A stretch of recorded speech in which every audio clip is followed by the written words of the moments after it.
ನ್ಯೂಜಿಲೆಂಡ್ನ star ಆಟಗಾರರು ತೆಗೆದುಕೊಂಡಿರುವಂತಹ ಒಂದು ನಿರ್ಧಾರದಿಂದಾಗಿ ಪಾಕಿಸ್ತಾನದ ಕ್ರಿಕೆಟ್ ಮಂಡಳಿ ಯಾಕಾಗಿ ಲಬೋ ಅಂತ ಬಾಯಿ ಬಳೆದುಕೊಳ್ಳುತ್ತಿದೆ ಎಂಬುದರ ಡೀಟೇಲ್ಸನ್ನು ಈ ವಿಡಿಯೋದಲ್ಲಿ ನಾವು ನಿಮ್ಮ ಜೊತೆ ಶೇರ್ ಮಾಡಲಿದ್ದೇವೆ. ಈ ಸುದ್ದಿಯ ಡೀಟೇಲ್ಸನ್ನು ಕೊಡುವುದಕ್ಕಿಂತ ಮುಂಚೆ ನೀವು ಟೀಮ್ ಇಂಡಿಯಾದ ಅಭಿಮಾನಿಗಳಾಗಿದ್ದಲ್ಲಿ ಈ ವಿಡಿಯೋಕ್ಕೊಂದು ಲೈಕ್ ಮಾಡಿ. ಹಾಗೆಯೇ IPL ಸೀಸನ್ 18ರಲ್ಲಿ ಯಾವ ತಂಡ ಚಾಂಪಿಯನ್ ಆಗಿ ಹೊರಹೊಮ್ಮಬಹುದೆಂಬ ನಿಮ್ಮ ಅನಿಸಿಕೆಯನ್ನು ತಪ್ಪದೇ ಕಮೆಂಟ್ ಬಾಕ್ಸಲ್ಲಿ ತಿಳಿಸಿ ಕೂಡ. ಮಾರ್ಚ್ 16ರಿಂದ ಪಾಕಿಸ್ತಾನ ಮತ್ತು ನ್ಯೂಜಿಲೆಂಡ್ ತಂಡಗಳ ನಡುವೆ 5 T20 ಪಂದ್ಯಗಳ T20 ಸರಣಿ ನಡೆಯಲಿದೆ. ಇನ್ನು ಪಾಕಿಸ್ತಾನದ ಎದುರು ನಡೆದಿರುವ ಈ T20 ಸರಣಿಗೆ ನ್ಯೂಜಿಲೆಂಡ್ ತಂಡದ ಪ್ರಮುಖ ಸ್ಟಾರ್ ಆಟಗಾರರು ಅಲಭ್ಯರಾಗಲಿದ್ದಾರೆ.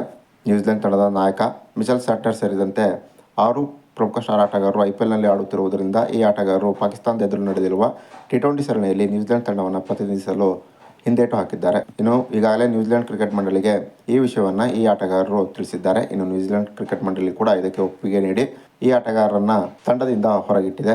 ಇನ್ನು ಹೀಗಾಗಿ ಪಾಕಿಸ್ತಾನದ ಎದುರು ನಡೆದಿರುವ T20 ಸರಣಿಯಲ್ಲಿ ಸ್ಯಾಂಟ್ನರ್ ಬದಲಾಗಿ ನ್ಯೂಜಿಲೆಂಡ್ ತಂಡದ ನಾಯಕತ್ವದ ಜವಾಬ್ದಾರಿಯನ್ನು ಮೈಕಲ್ ಬ್ರೇಸ್ವೆಲ್ ಹೊತ್ತುಕೊಂಡಿದ್ದಾರೆ.